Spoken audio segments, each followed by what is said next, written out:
Hello, welcome back to Bill's Workbench. We have got the MN128 back on the bench today. We're going to get the lights working again. I did blow up some of the lights trying to figure out this video. This is like my third take, so hopefully third time is a charm, but I have made a change. I was trying to use resistors, and then I saw a forum post with somebody who used what is called a buck adapter. And by golly, that works well. This will go up to 4 amps of power through this thing, and you can turn it to any output you want. And what's neat about the buck adapters is the output is the same regardless of what the input is. And that'll make that work.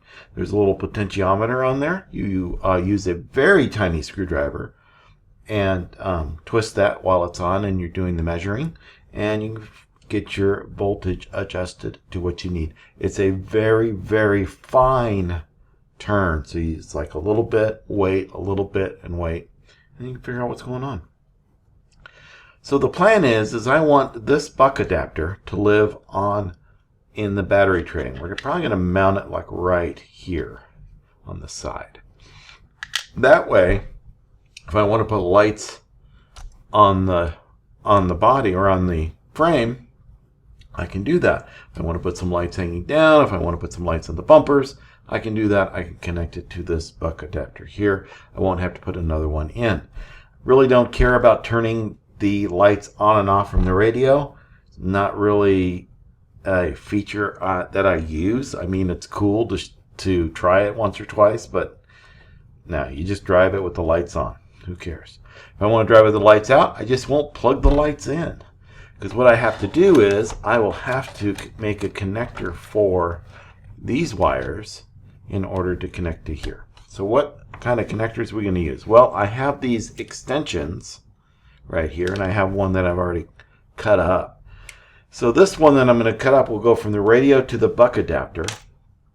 This one I will cut in half, and one end will go from the buck adapter to this end that'll connect to here. So this will connect in like so, and then I'll be good to go. So that's the plan. Let's start up and figure out how the heck we're going to make this work.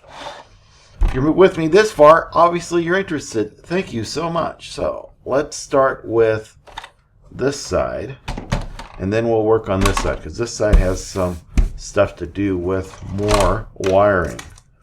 Got my wire here. This is going to be plugged into the radio, and I'll probably need about that much wire, not much wire. And here's the buck adapter. Get this out of the way. Again, zoomed in. You can see I've already worked on this. Those of you who are used to this kind of thing, I don't need the white cable, because that's the cable for, or the connection for signal. I only need the power. So I'll get that out of there.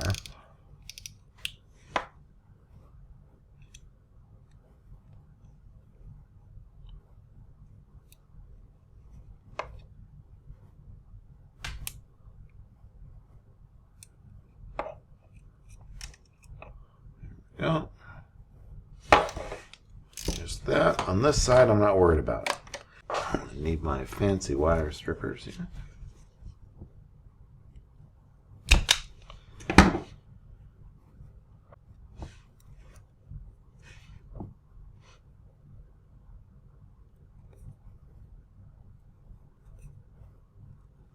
Okay.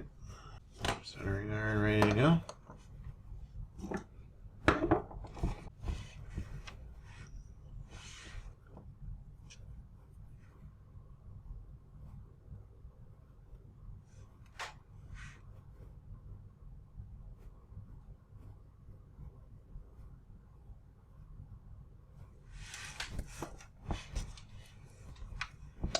Plus is on the bottom.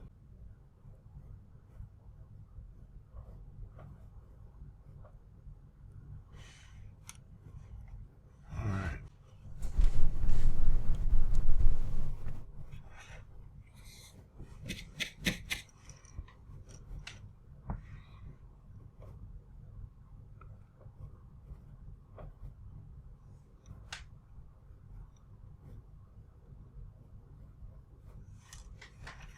Okay.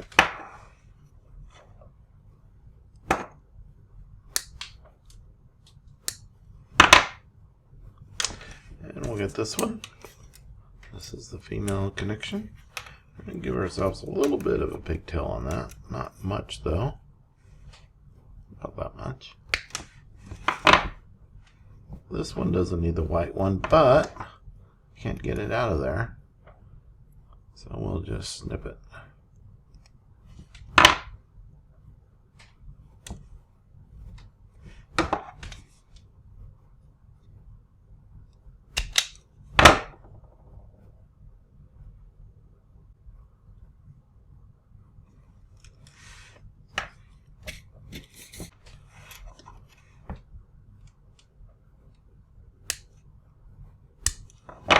Alright, that's all ready.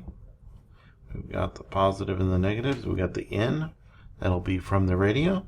And we got the out, that'll be to the lights.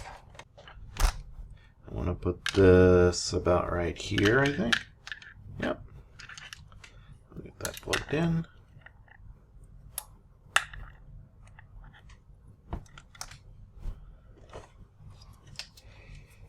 Grab a command strip.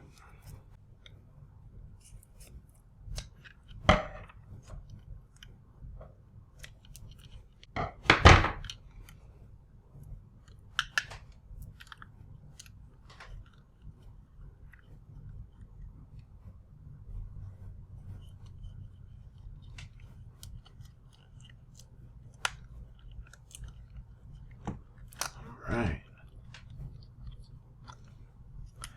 Look at that, ready to go. Now,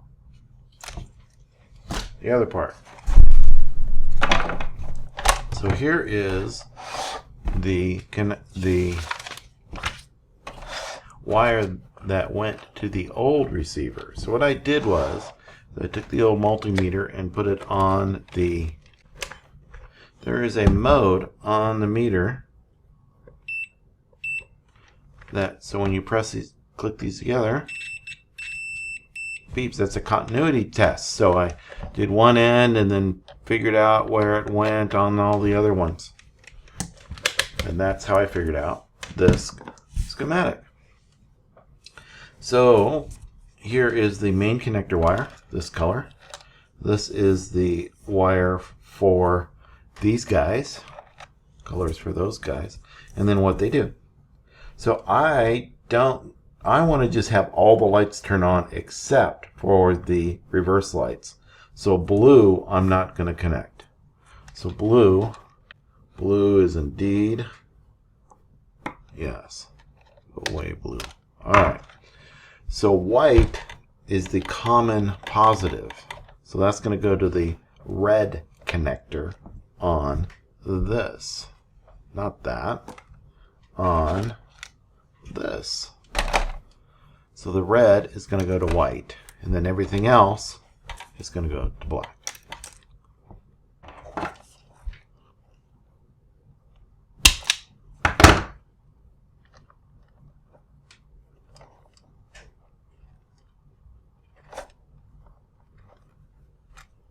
Okay, this one.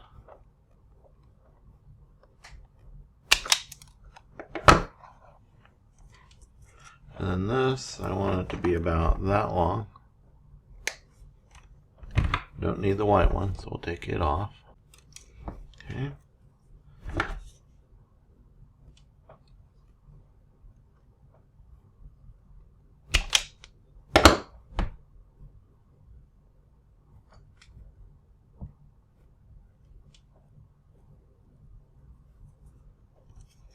Alright, I'm going to put this large one in here, like that. I'm going to put this smaller one in here. Actually, I don't need it so long.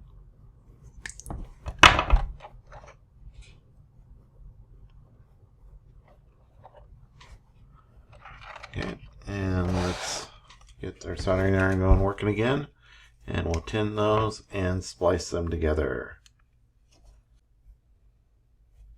This soldering iron heats up so quickly that I find myself just unplugging it between spots where my old soldering iron took so long to heat up that I would keep it on for the whole job. Alright, that is all the black ones. I need to tin these guys.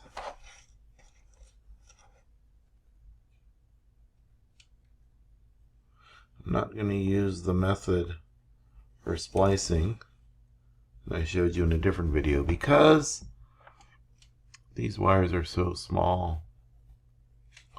Just holding it's a problem. I have these clips I use for clipping for painting. There we go.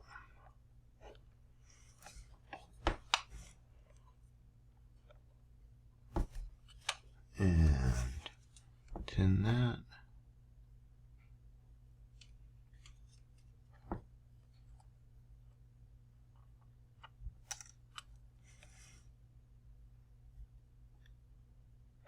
Go.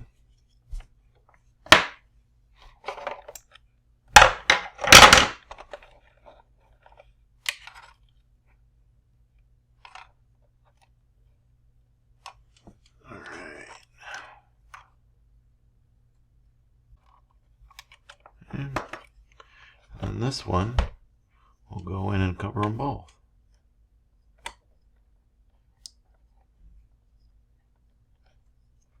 Alright, I'm going to use the heat gun for this last one.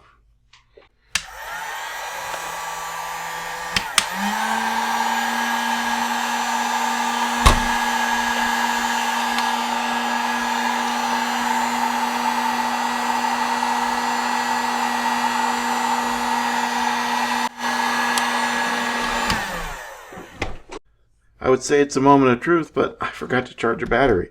So I got to charge a battery. I'll be right back. I am back with a charged battery.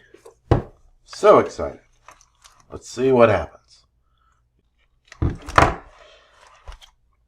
I will get this. Oh, look at all that wire coming out of there. Wire chunks. Well, it's just the insulation. And then this you plugged into here. And I already do that on camera. There we go. And you can put this on top like that. Oh, look at that. Let's get it turned around so the other camera can see it. You ready? You ready? Think it's gonna work? I think it's gonna work. It's gotta work. Everything works on the workbench, right?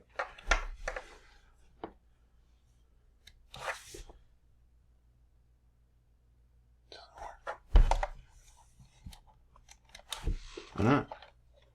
Why isn't it working? Because I don't have this plugged in right. That's why it gets plugged in like this. Look at that, it's working!